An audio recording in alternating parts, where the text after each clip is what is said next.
Me llamo Mateo Vargas y durante más de 30 años las montañas y los bosques de los picos de Europa han sido mi oficina y mi confesionario. He aprendido el lenguaje del viento en las gargantas, a leer las historias escritas en las huellas de la nieve y a encontrar consuelo en la colosal indiferencia de la piedra y la vegetación. He visto la muerte en sus formas más crudas y predecibles. El escalador que sobreestimó su habilidad y fue atrapado por una grieta de hielo. El cazador furtivo, traicionado por su propia trampa. La naturaleza siguiendo su implacable curso de depredación y descomposición. Creía comprender las reglas de este lugar, que conocía sus límites y sus peligros. Pero el bosque guarda secretos que no son de vida o muerte, sino de algo intermedio, algo que late silenciosamente bajo la tierra, en las raíces más profundas, esperando solo una fisura, una oportunidad para revelarse. Nada de lo que había experimentado, ninguna tormenta o tragedia, me preparó para lo que encontré en el Valle Perdido, y para la terrible verdad de que el silencio a veces no es la ausencia de sonido, sino una presencia que escucha, que espera, y que eventualmente nos invita a ser parte de ella para siempre. Mi historia comienza, como tantas otras tragedias por aquí, con una tormenta. No un chaparrón cualquiera, sino una de esas furias celestiales que parecen querer destrozar el mundo, con relámpagos que rasgaron el cielo nocturno y un caudal de agua que convirtió los ríos glaciares en torrentes enloquecedores, arrastrando rocas y árboles como si fueran simples ramitas.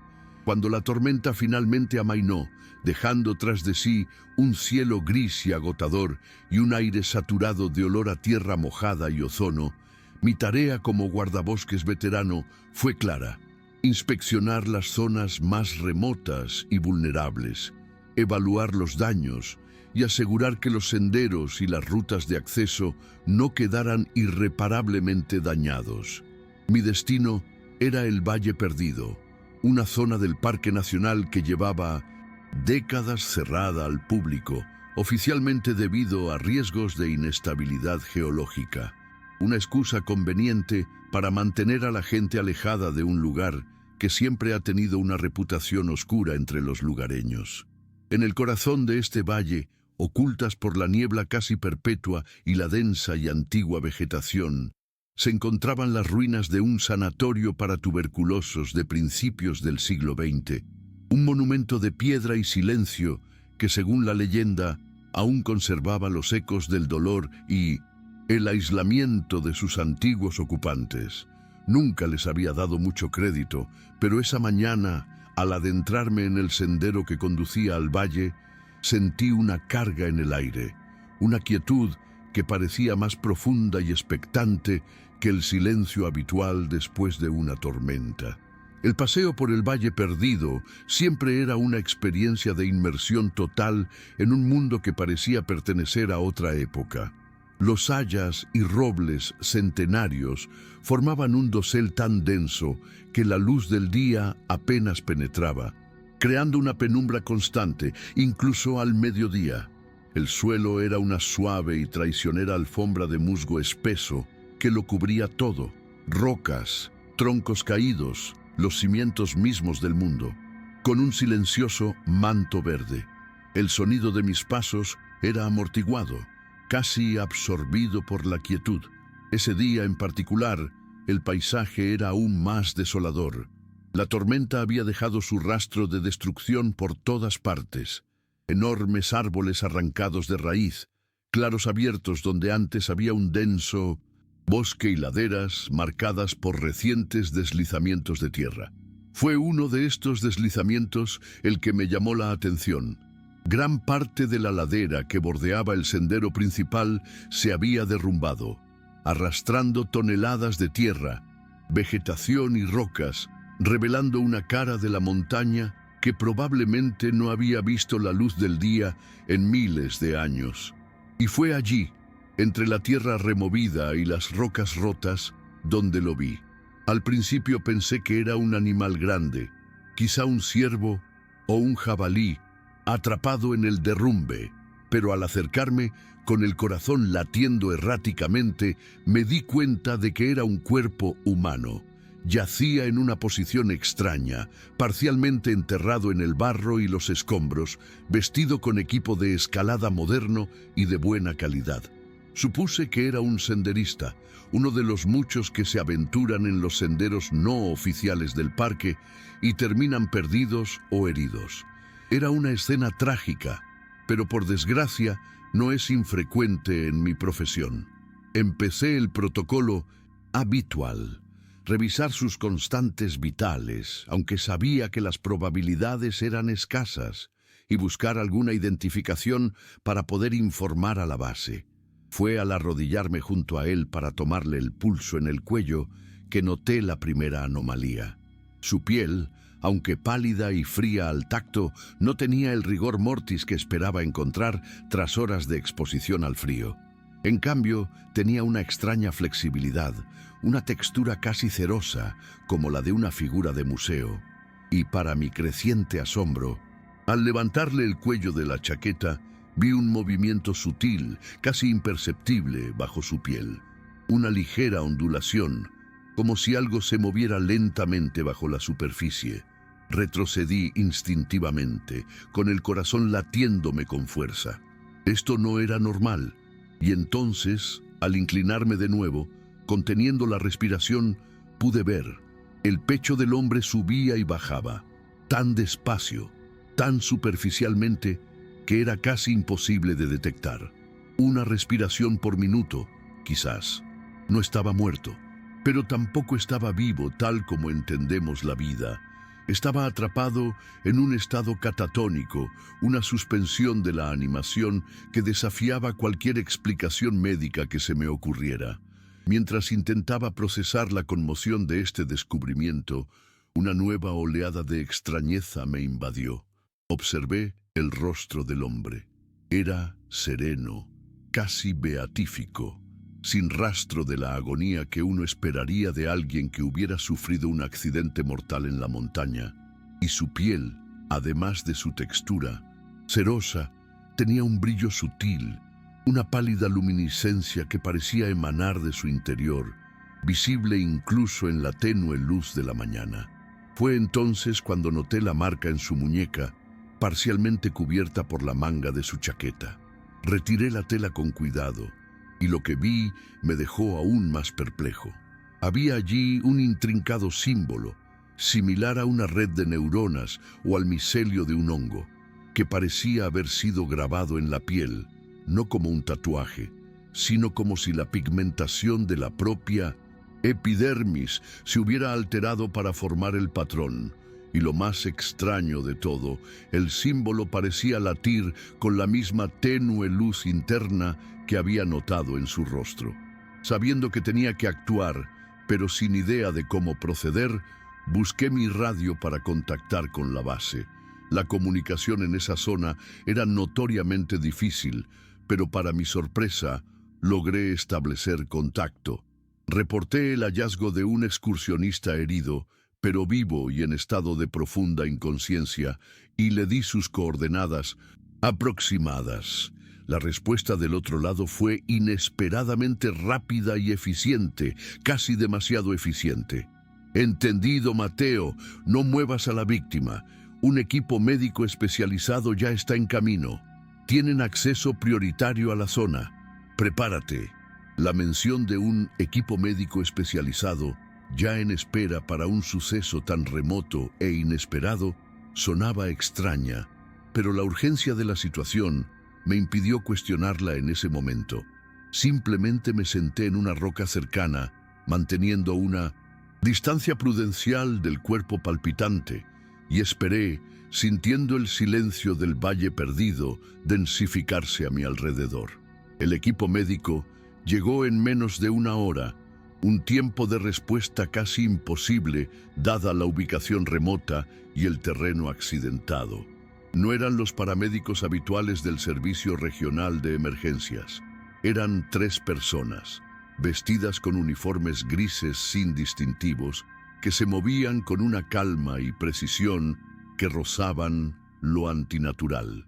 La líder del grupo se presentó como la doctora Elara Fuentes, una mujer de mediana edad con rostro sereno y ojos de un azul tan claro que parecían casi transparentes.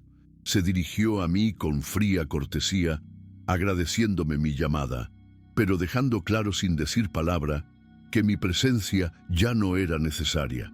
Mientras sus dos asistentes, un hombre y una mujer que no pronunciaban palabra y se movían al unísono, comenzaban a examinar a la víctima con un equipo que no reconocí, la doctora Fuentes me hizo una serie de preguntas cortas y directas.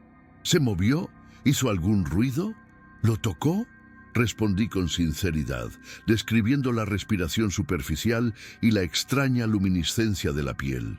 Escuchó atentamente, sin mostrar sorpresa ni ninguna otra emoción, y anotó en una pequeña tableta: hipotermia severa con reacciones neuromusculares atípicas, diagnosticó, con una convicción que parecía más una declaración ensayada que un diagnóstico real.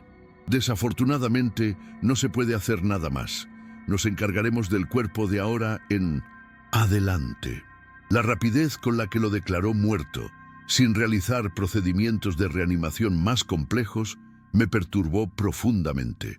En cuestión de minutos, tenían a la víctima en una camilla sellada y estaban listos para irse. Agradecemos su cooperación, oficial Vargas. La clínica Serenitas se encargará de todos los arreglos funerarios. La familia ya ha sido notificada. La mención de la clínica Serenitas, un centro privado y exclusivo, conocido por sus terapias experimentales y su clientela adinerada, ubicado al borde del parque, solo aumentó mi sensación de extrañeza. Todo fue demasiado rápido, demasiado limpio, demasiado silencioso. En los días siguientes, la imagen de ese muerto, resplandeciente y resplandeciente, no se me iba de la cabeza. La aséptica eficiencia del equipo del doctor Fuentes y la rapidez con la que todo el incidente fue silenciado y clasificado como un accidente trágico, pero rutinario, solo alimentaron mis sospechas. Decidí, por mi cuenta y sin avisar a mis superiores, iniciar una pequeña investigación. Pasé horas revisando los archivos del guardabosques, comparando informes de personas desaparecidas y accidentes mortales en la región durante los últimos 5 años. Y empezó a surgir un patrón. Había un número inusualmente alto de incidentes que involucraban a personas de fuera de la región, generalmente turistas o empresarios adinerados, que se habían aventurado solos en senderos remotos y habían tenido un final trágico y a menudo inexplicable. Y el detalle más inquietante, en al menos 6 de estos casos, las víctimas eran pacientes conocidos de la clínica Serenitas que participaban en sus exclusivos retiros de inmersión en la naturaleza. La causa de la muerte se mencionaba invariablemente como causas naturales, hipotermia o paro cardíaco, diagnósticos convenientes e indiscutibles, sobre todo considerando que la clínica había realizado todos los trámites posteriores con una rapidez asombrosa. Esto no podía ser una coincidencia. Había una clara conexión entre la clínica, estas muertes, y el lugar donde había encontrado el cuerpo, Lost Valley. Impulsado por una mezcla de deber profesional y una creciente obsesión personal, decidí regresar al Valle Perdido, pero esta vez con un propósito diferente.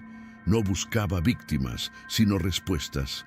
Quería explorar los alrededores de las ruinas del antiguo sanatorio para tuberculosos, epicentro de leyendas locales y el punto más aislado e inaccesible del valle. El paseo hasta allí fue aún más opresivo que la primera vez, pues ahora cada sombra, cada ruido, parecía estar cargado de una intención oculta. El aire parecía más frío, más tenue, y el silencio más profundo. Las ruinas del sanatorio ofrecían un espectáculo melancólico e imponente. Muros de piedra cubiertos de hiedra y musgo, ventanas vacías como cuencas de ojos que miraban al valle y una torre central que se alzaba como un dedo esquelético contra el cielo gris. Y fue mientras exploraba los terrenos que rodeaban la estructura abandonada que encontré la primera evidencia de que algo muy extraño estaba sucediendo allí. En claros ocultos entre los árboles encontré refugios improvisados, hechos de ramas y hojas, pero que contenían artículos modernos como mantas térmicas y contenedores de comida de alto rendimiento. Y, lo más inquietante de todo, encontré los nidos. Eran depresiones poco profundas, excavadas en la tierra blanda, revestidas de musgo y hojas secas, con la forma perfecta para acomodar un cuerpo humano yacente. En uno de estos nidos encontré una cantimplora metálica con las iniciales de uno de los escaladores que se había dado por muerto el año anterior, paciente de la clínica Serenitas. Y luego, en otro nido, parcialmente oculto bajo una maraña de raíces, encontré otro cuerpo, o mejor dicho, otra persona en el mismo estado catatónico que el primero, con la piel pálida y cerosa y una respiración apenas perceptible. Esta vez no llamé a nadie, simplemente miré con horror la marca brillante en su muñeca, idéntica a la del primer hombre, y supe con terrible certeza que me había topado con algo mucho más allá de una serie de accidentes trágicos. El descubrimiento de la segunda víctima catatónica y los nidos dispersos por el bosque me convencieron de la necesidad de observar el sanatorio con más atención, sobre todo de noche.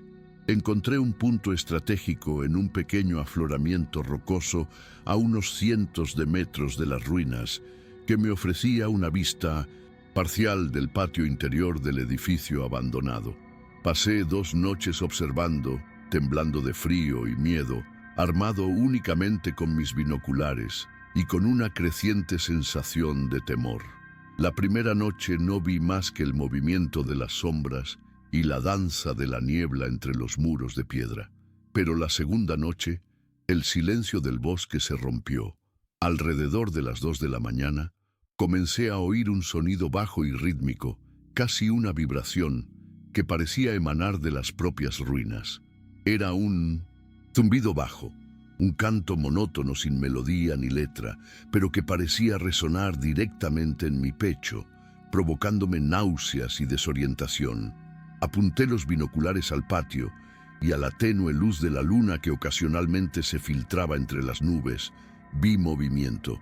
Unas figuras sombrías, altas y esbeltas, emergieron de una de las salas en ruinas del sanatorio. Eran al menos 5. Se movían con una lentitud deliberada, casi ritual, y sus pasos eran espasmódicos y antinaturales, como si sus cuerpos no les pertenecieran del todo. Se reunieron en el centro del patio y permanecieron allí, inmóviles, uno frente al otro, mientras el zumbido que emanaba del edificio parecía intensificarse. No podía distinguir sus rostros a esa distancia, pero su forma de moverse, el aura de extrañeza que los rodeaba, me indicó que no eran personas comunes. Eran los cuidadores, tal vez, o las otras víctimas. Sabía que había ido demasiado lejos como para dar marcha atrás. Con cada nuevo descubrimiento, el misterio se profundizaba, y la necesidad de comprender qué sucedía se hacía más fuerte que mi instinto de supervivencia. Si la respuesta se encontraba en estas ruinas, tenía que encontrarla. Esperé hasta la noche siguiente, una noche particularmente oscura y sin luna, y con el corazón latiéndome con fuerza, comencé mi infiltración en el sanatorio abandonado. Rodeé el perímetro del edificio y encontré una entrada trasera donde parte de una pared se había derrumbado, creando un pasadizo estrecho y peligroso. Dentro había un laberinto de pasillos oscuros, habitaciones vacías y un olor penetrante a moho y descomposición. El zumbido sordo era más fuerte en el interior, guiándome como un faro macabro en la oscuridad. Parecía venir de abajo, del sótano. Encontré una escalera de piedra que descendía a las entrañas del edificio, probablemente a las antiguas salas de calderas o a la morgue. Con cada escalón que bajaba, el aire se enfriaba y el zumbido se hacía más fuerte, vibrando a través de las paredes y el suelo. La escalera terminaba en un largo pasillo subterráneo, iluminado por una tenue luz azul verdosa que parecía emanar de una puerta entreabierta al fondo. Conteniendo la respiración, me acerqué a la puerta y miré por la rendija. Y lo que vi allí, en esa ala subterránea del sanatorio olvidado, fue una escena de horror biológico y cósmico indescriptible. Una visión que quedará grabada para siempre en mi mente como la esencia más pura de lo incomprensible. La habitación era enorme, mucho más grande que cualquier otra del sanatorio, como una caverna natural incorporada a la estructura del edificio. Y en el centro de esa caverna, creciendo a través del suelo de piedra y extendiéndose por el techo como una monstruosa telaraña, había un árbol, o lo que fuera. No se parecía a ningún árbol que yo conociera. Su tronco era de un blanco pálido, casi translúcido, y no tenía corteza, sino una superficie lisa y orgánica que latía con la misma luz azul verdosa que iluminaba la habitación. Pero lo más impactante eran sus raíces. Raíces gruesas y nudosas que no se hundían en el suelo, sino que se extendían por la superficie de la cueva como un sistema nervioso al descubierto, conectando con docenas de catres de hierro oxidado, idénticos a los del antiguo sanatorio, dispuestos en círculo alrededor del árbol. Y en cada catre yacía una persona, viva pero catatónica, las mismas víctimas desaparecidas de la clínica Serenitas, de sus cuerpos y, especialmente de la marca brillante en sus muñecas, delgados hilos de luz como micelio fúngico, se extendían y conectaban directamente con las raíces palpitantes del árbol central. Era una visión de horror simbiótico, una colmena humana conectada a una entidad consciente, similar a una planta. El zumbido que había oído era la suma de sus pensamientos o sueños, una conciencia silenciosa y colectiva que llenaba el aire con una presencia abrumadora.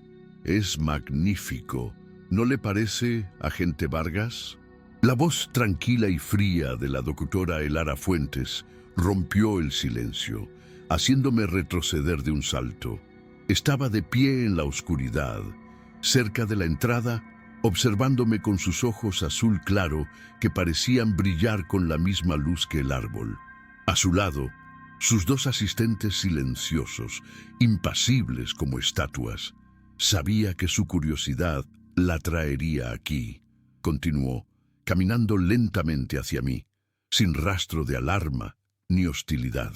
Pocos tienen la sensibilidad para darse cuenta de que el bosque esconde más de lo que se ve a simple vista. Usted es uno de ellos, Mateo. El uso de mi nombre de pila, la familiaridad en su voz, me provocó un escalofrío. ¿Qué es esto?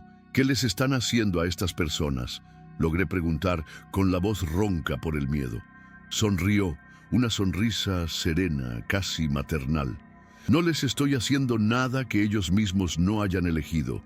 Les estoy ofreciendo liberación, trascendencia. Señaló el árbol palpitante. Este no es un árbol cualquiera, es un organismo antiguo, quizá no de este planeta, que vive en simbiosis con un hongo que descubrí hace años. Juntos forman una conciencia colectiva, un refugio. Su tono era el de un científico explicando un descubrimiento, pero sus ojos brillaban con el fanatismo de una sacerdotisa. El dolor, el miedo, la soledad, el envejecimiento, la muerte misma. Todo esto es producto de la conciencia individual, de la prisión del yo.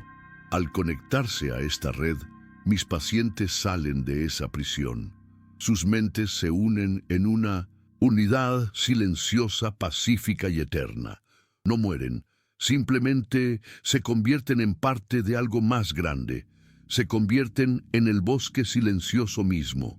La revelación de la doctora Fuentes fue tan monstruosa en su lógica fanática que me dejó sin palabras. No era una asesina en el sentido convencional, era algo mucho peor. Era una segadora de almas, una predicadora de la aniquilación silenciosa, que ofrecía el olvido como salvación. Las figuras que vieron afuera, continuó, como si leyera mis pensamientos, son los cuidadores, pacientes en las etapas más avanzadas de la simbiosis. Aún conservan su forma física y pueden realizar tareas sencillas, pero sus voluntades individuales han sido completamente absorbidas por la mente colmena. Protegen el santuario, protegen la paz. La idea de que estas criaturas descoordinadas fueran los guardianes de este macabro paraíso era nauseabunda. Y la insinuación de que las víctimas, gente adinerada desesperada por curas milagrosas o un nuevo sentido a la vida, habían elegido este destino, renunciando voluntariamente a sus identidades a cambio de una paz vacía, era aún más inquietante.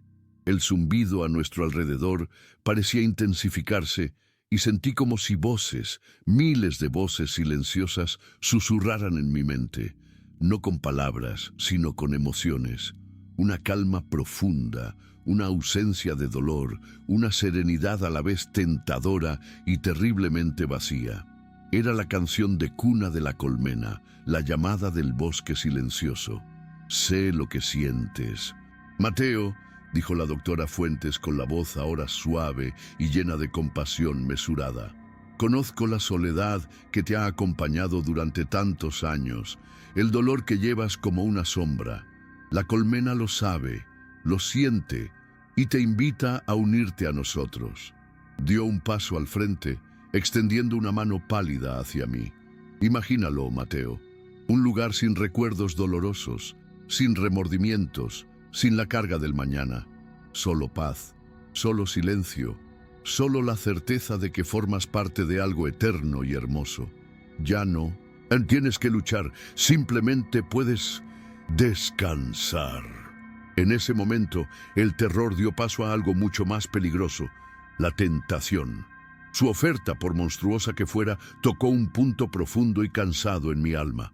La idea de soltar el peso de décadas de servicio, de pérdida, de soledad, y simplemente disolverse en esa serenidad colectiva fue, por una fracción de segundo, increíblemente seductora. Las voces silenciosas en mi mente parecieron darme la bienvenida, prometerme el fin de todo sufrimiento. Observé los rostros serenos de los pacientes en sus camas, la luz azul que latía a través de sus cuerpos, y me pregunté si realmente era tan terrible. ¿Era la aniquilación de la identidad un precio demasiado alto a cambio de la paz absoluta? Este era el verdadero clímax de mi horror. No una confrontación física, sino una batalla de voluntades, una lucha interna contra la seducción del vacío. No sé de dónde saqué la fuerza. Quizá de la fugaz imagen del rostro de mi difunta esposa, un recuerdo que, por doloroso que fuera, era mío y solo mío, o quizá de mi obstinado instinto de guardabosques, que se niega a ver la naturaleza pervertida de forma tan grotesca. Pero me negué. No, dije con voz más firme de lo que esperaba. Esto no es paz, es la nada. La sonrisa del doctor Fuentes desapareció, sustituida por una expresión de fría decepción. Qué lástima, Mateo. La individualidad es una enfermedad tenaz. En cuanto pronuncié mi negativa, la atmósfera de la cueva cambió.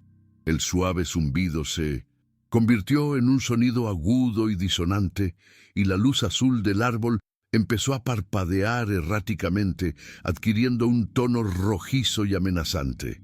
Los silenciosos cuidadores, que habían permanecido inmóviles hasta entonces, empezaron a girar lentamente hacia mí, con movimientos aún espasmódicos, pero ahora cargados de hostilidad. Sabía que solo tenía unos segundos.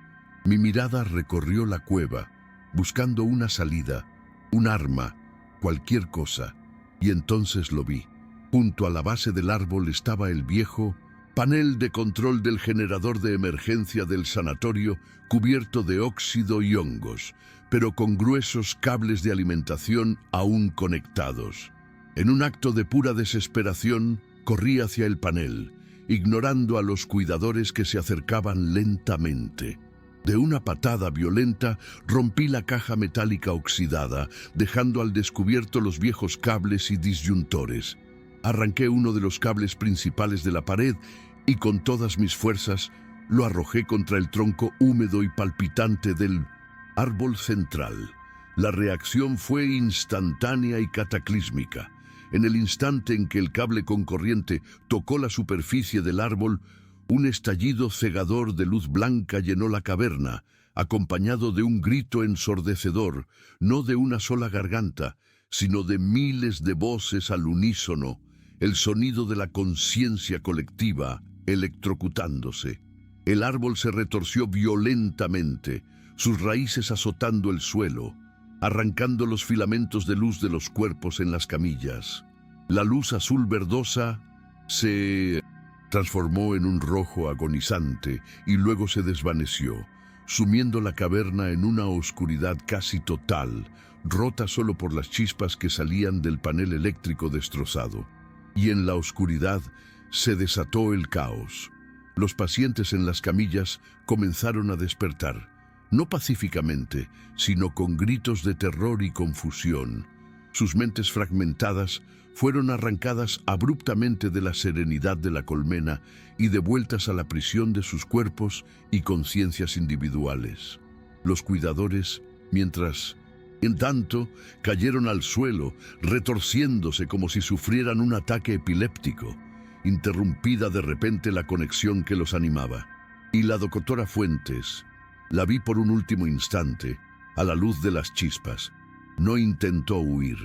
En cambio, con una expresión de éxtasis y desesperación, se abrazó al tronco del árbol moribundo, consumida por una luz oscura que pareció absorberla hacia el bosque, uniéndola definitivamente con su divinidad impía. Aprovechando la confusión y la oscuridad, corrí hacia la escalera, tropezando con cuerpos retorciéndose y raíces que parecían haberse vuelto tan frágiles como el cristal. Subí los escalones de dos en dos, con el eco de los gritos y el caos a mis espaldas. Al llegar a la superficie, no me detuve.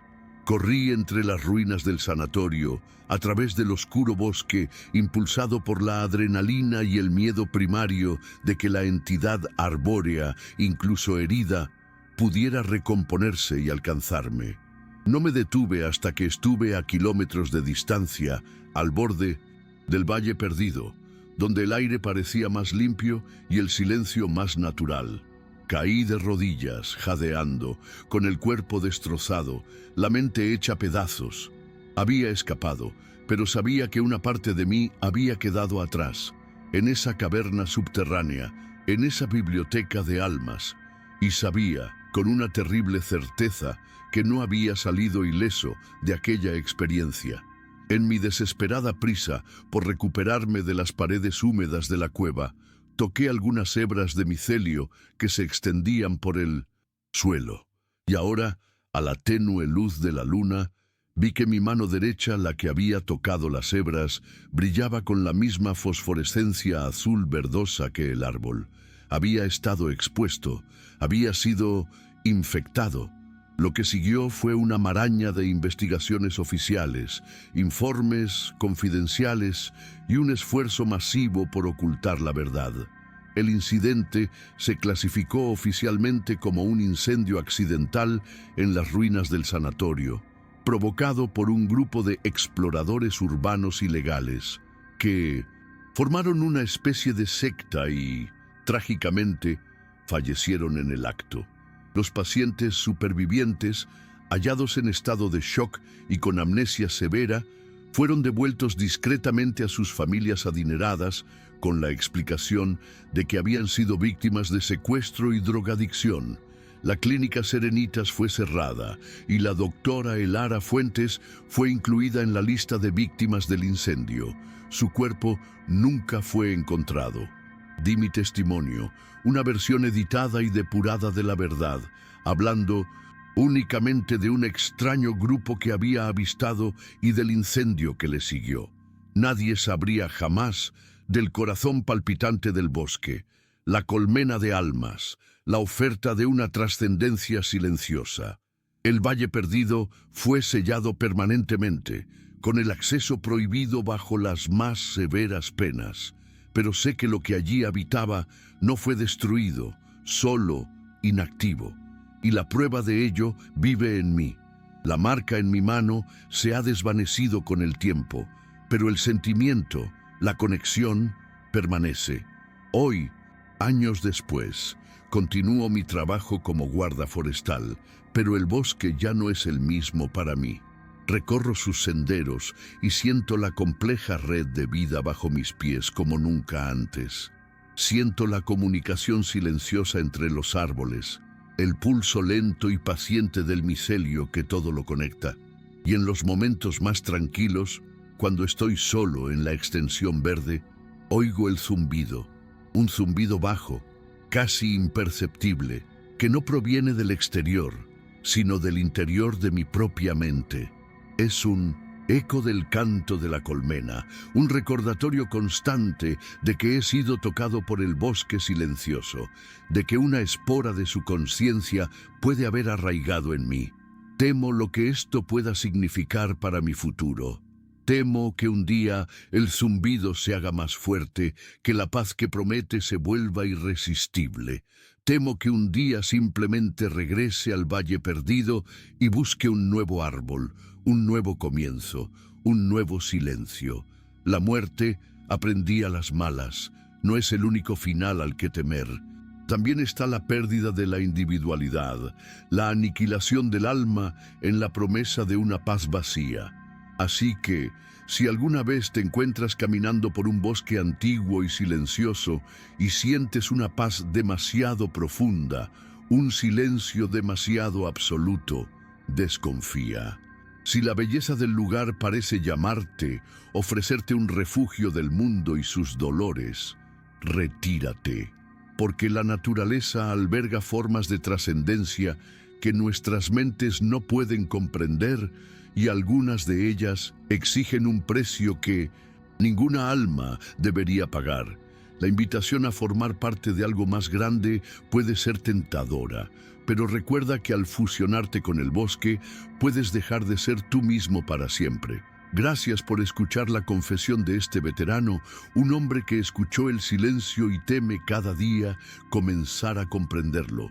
Si esta historia te resonó, si te hizo pensar en los misterios que se esconden bajo la superficie del mundo que creemos conocer, dale a me gusta y suscríbete al canal, porque el bosque es vasto y sus secretos son muchos, y algunos de ellos, por desgracia, los llevamos dentro para siempre.